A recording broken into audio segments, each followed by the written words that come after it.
Back in 1929, Chicago had a problem. In fact, the tentacles of that problem infested much of the nation and around Chicago. The problem had a name. That name was Al Capone. Capone was a criminal, a wicked man who literally ran the city of Chicago. He owned most of the politicians and policemen, and those he couldn't buy, he threatened or had killed. Capone and his mob ran prostitution rings throughout the city and sold bootleg liquor worth millions. Then one day, a young treasury agent and 11 of his handpicked men decided it was time to declare war on Capone. I find it interesting, the total was 12. Makes you wonder if each one was from each tribe. Does anybody remember the name of this young 26-year-old treasury agent? His name was Elliot Ness. Ness and his team ran continuous raids on Capone's operation and cost the mobsters millions in lost revenue. And as you can imagine, Capone was not happy. He attempted numerous assassination attempts and succeeded in killing one of Ness's closest friends. But before Al Capone took out a contract on this treasury agent, he decided on a softer approach. He sent a messenger to Ness with an envelope. At the time, Ness was making $2,800 a year. This is back in 1929. In the envelope, it contained $2,000. The messenger made it clear that this would be a weekly salary if he would just lay off for Al Capone. Can you imagine every week making what you make a year today? Ness put the money back in the envelope and sent the messenger back to Capone. Then he called a press conference and he told the assembled newspaper men all about Capone's attempt to bribe and made it clear how much contempt he had for the man who had offered it. Could you do the same? You make $50,000 a year and somebody comes up to you and says, here's an envelope with $50,000. You can have that every week if you just leave me alone. The next day, the headlines read, Ness and his men are untouchable. And that began the legend, Elliot Ness and his untouchables. In a day of corrupt officials and policemen who were on the take, Ness and his untouchables became heroes. They were righteous men who could not be bought. They were upright men of integrity who fought evil and corruption. They were men of legend. Proverbs 11, Yahweh says he's calling for his people to be men and women of legend. He's calling us to be people known for our integrity. People who can't be bought. People who stand for righteousness in a land that is filled with evil and corruption. Are we not in a land filled with evil and corruption? If you can't see it, you're blind. Micah 6:8 declares, He has shown thee, O man, what is good, and what does Yahweh require of you? But to do justly, and to love mercy, and to walk humbly with thy Elohim. So what Yahweh says he expects from us is righteousness. He expects from us mercy. He expects a humbled spirit. He calls us to be legends in our world. We are going to stand out like a sore thumb if we follow his ways. The world does not like him. So here in Proverbs 11, Yahweh tells us what a righteous person looks like. As Yahweh often did in the book of Proverbs, Yahweh draws a contrast between righteousness and the wicked. Verse 3, 11:3, the integrity of the upright shall guide them, but the perverseness of transgressors shall destroy them. Verse 5, 11:5, The righteousness of the perfect shall direct his way, but the wicked shall fall by his own wickedness. Verse 6, the righteousness of the upright shall deliver them, but transgressors shall be taken in their own naughtiness. Verse 8, the righteous is delivered out of trouble, and the wicked comes in his stead. Verse 9, a hypocrite with his mouth destroys his neighbor, but through knowledge shall the just be delivered. In verse 11:10, when it goes well with the righteous, the city rejoices, and when the wicked perish, there is shouting.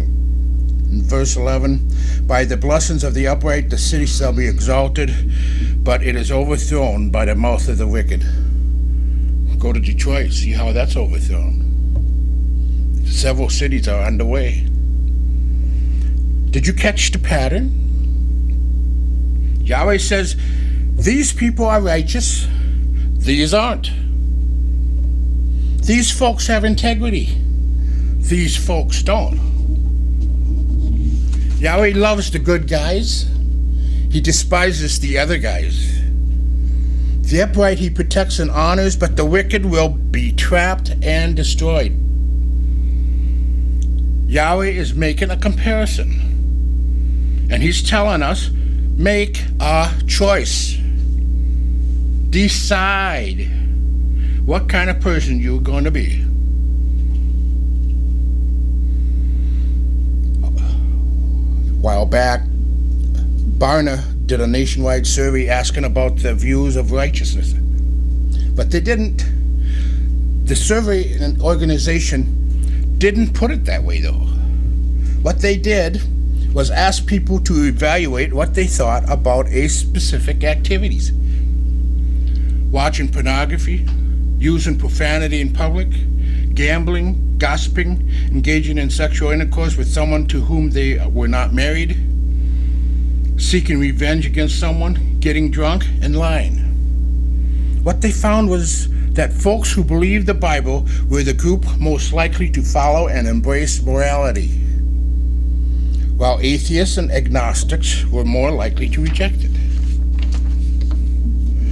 Liberals compared to conservatives. Now, conservatives are more likely to be religious than liberals. Liberals were 5 times more likely to participate in unmarried sex, and more than 3 times as likely to view pornography, and more than twice as likely to lie and to get drunk and seek revenge and gossip. Now get this. People other than Christians, other than believers, people associated with faiths other than Christianity were twice as likely as believers to engage in these behaviors I just listed. Twice as often. What that said to me was this. Those who respect the Elohim of the Bible were more likely to embrace righteousness than those who didn't. Someone said, once you remove the God of Scripture from your life, everything is permissible. What are they trying to do now? More and more, you see it happening. Those who reject God's righteousness do so because it interferes with what they want to do in their lives. They don't. The Bible is just a book. It's just an old story, fairy tales. People don't want to read it because it condemns them. So therefore they have to get rid of the Elohim of the Bible. The Bible's nothing. Because it interferes with what they want to do in their lives. It's kind of like the story I once read about a man who went to see a psychiatrist. He complained, I've been doing some bad things, doc, and my conscience is troubling me. The doctor asked, and you want something that will strengthen your willpower? The man replied, well, no. I was thinking of something that would weaken my conscience. Many people don't want Yahweh's righteousness. They want something that will make them feel better about their own unrighteousness. But Yahweh says that's not going to happen. Yahweh says, I don't care what your excuse is. Wrong is wrong. There's a story about a deacon who was committing adultery and they just let it go. The guy was wealthy, he was related to the leadership, and he was a likable guy.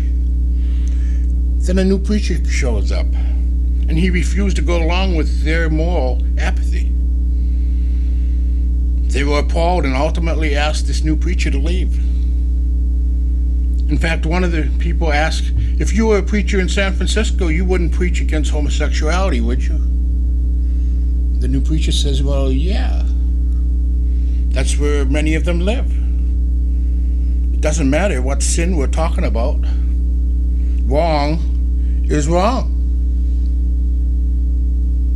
Wrong is wrong, even if everyone else says it's okay. Exodus 23, verse 2. Thou shalt not follow a multitude to do evil. Neither shalt thou speak in a cause to decline after many to wrest judgments. Do not follow the crowd in doing wrong. Wrong is wrong, even if you don't get caught.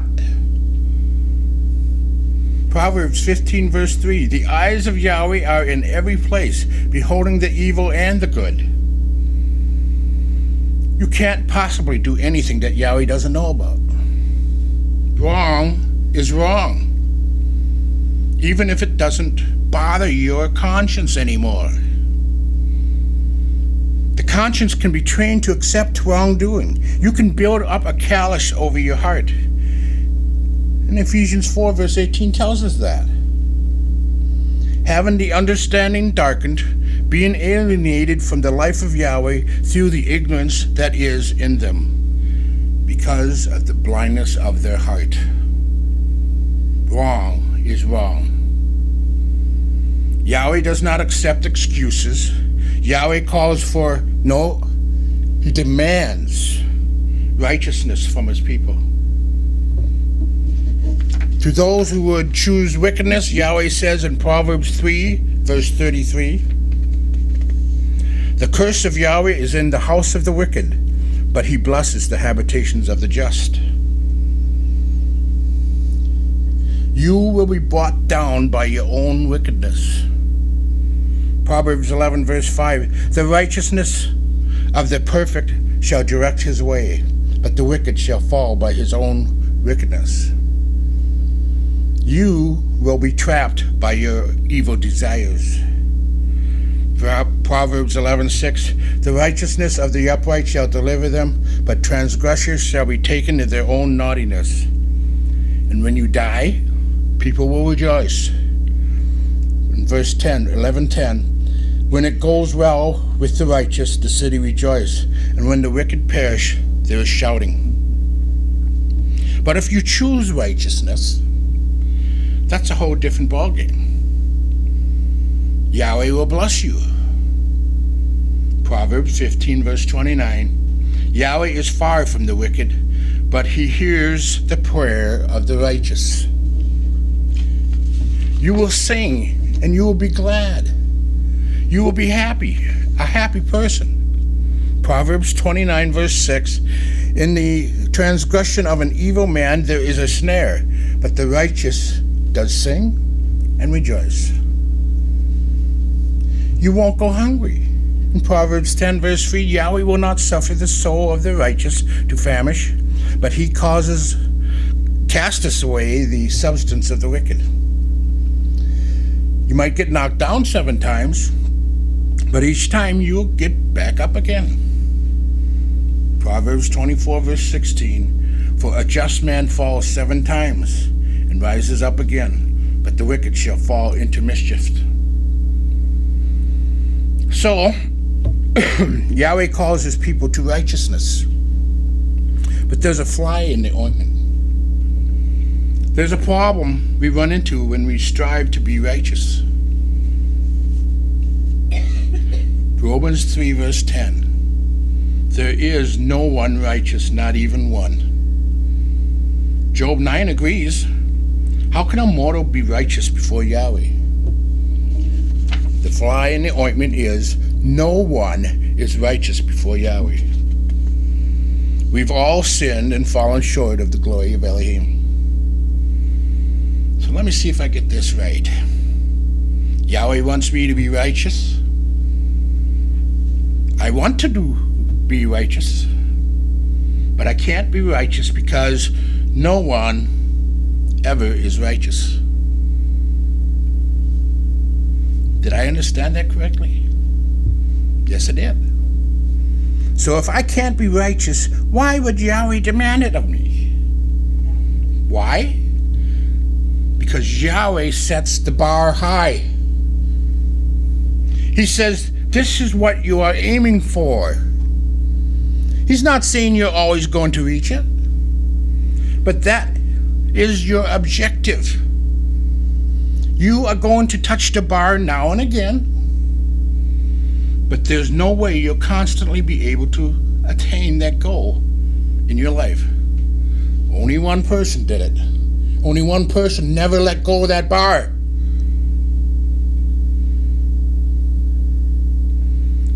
Someone put it this way. Before I was baptized, I practiced sin and committed acts of righteousness. In other words, before he became a believer, he lived for himself.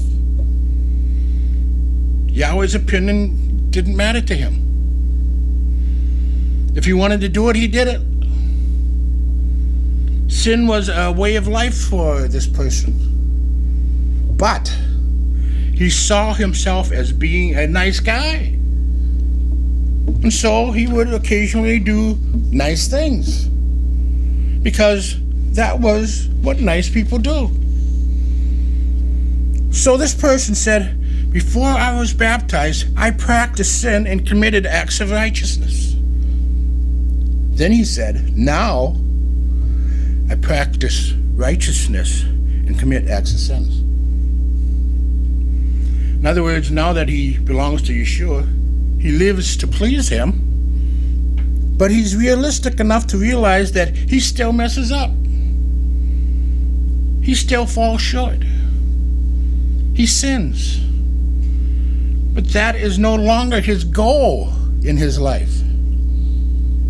We're not out to look for sin. We're out to please Yeshua.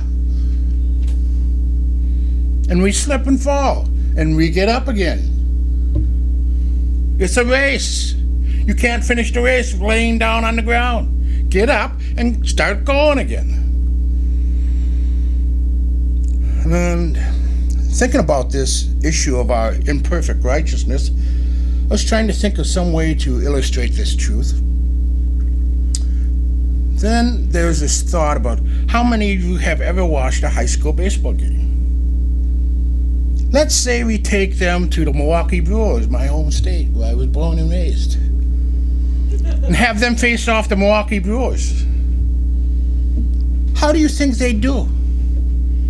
They'd lose. How come? They're high schoolers. They can't throw a ball as hard as and fast as the big league pitchers. They can't run as fast as a professional can. They can't hit a baseball as far as the pros do. They don't have the same skills in the infield or the outfield. So they don't belong on the same field as the Brewers. So if they wouldn't stand a chance beating the Milwaukee Brewers, why should they even bother to play baseball? They're not as good as those professional big leaguers, so why even play the game? Of course, that's not how people think, especially the high school coaches.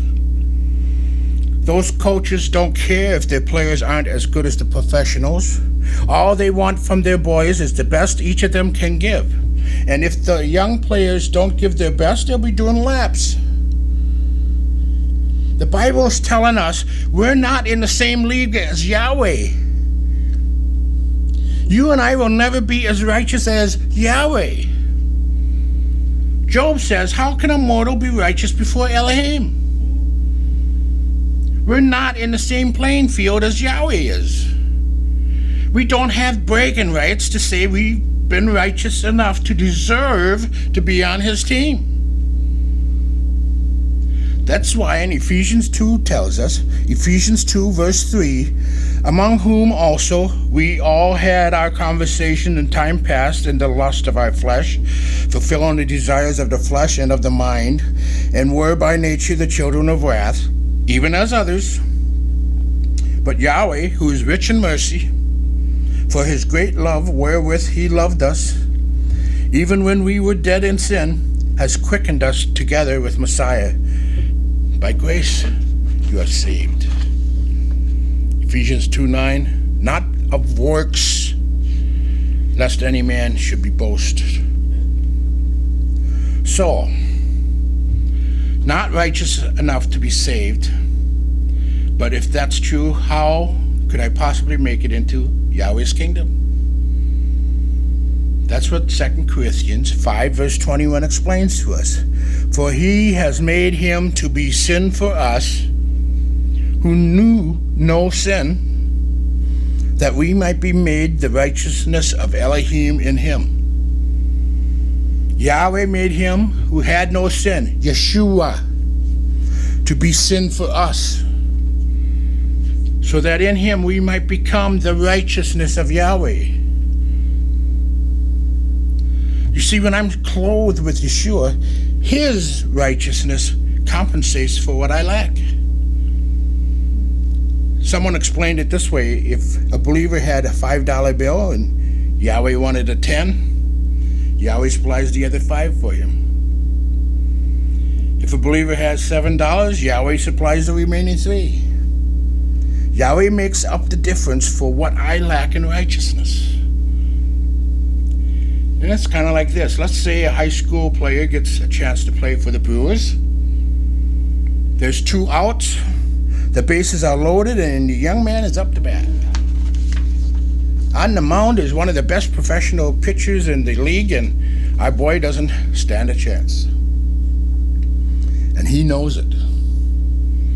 Suddenly, the coach calls timeout. He pulls the boy aside and puts in a pinch hitter in his place. A fabled home run hitter. The pitcher goes into his windup, the ball streaks towards the plate, and the batter swings, and it's out of here. The ball flies high and true and goes off the right field fence for a grand slam home run. Then the coach says to the boy, "Now, you run around the bases. Just make sure you touch all the bases. That's all you have to do." Philippians 3:9 says, "I don't have a righteousness of my own that comes from the law, but that which is through faith in Messiah, the righteousness that comes from Yahweh and is by faith." 2 Corinthians 5:21, "For he has made him to be sin for us, who knew no sin." He's our pinch hitter, that we might be made righteousness of Elohim in him. So, how do I get into Yeshua? So I lay hold of his righteousness. Galatians 3 verse 26. For you are all the children of Yahweh by faith in Messiah Yeshua.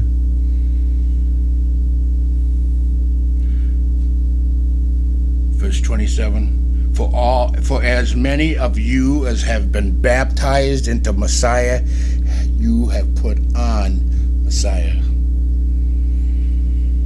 See, when you and I believe that Yeshua is the Son of Yahweh, and we are baptized into Messiah, we suited up for his team. When that happens, Yahweh calls us to live lives dedicated to righteousness. His way of life found in the Bible. His, Yahweh's morality, not the world's. But in the righteous life we strive for, we need to realize that we will not get into heaven's kingdom by our righteousness, but by Yeshua's.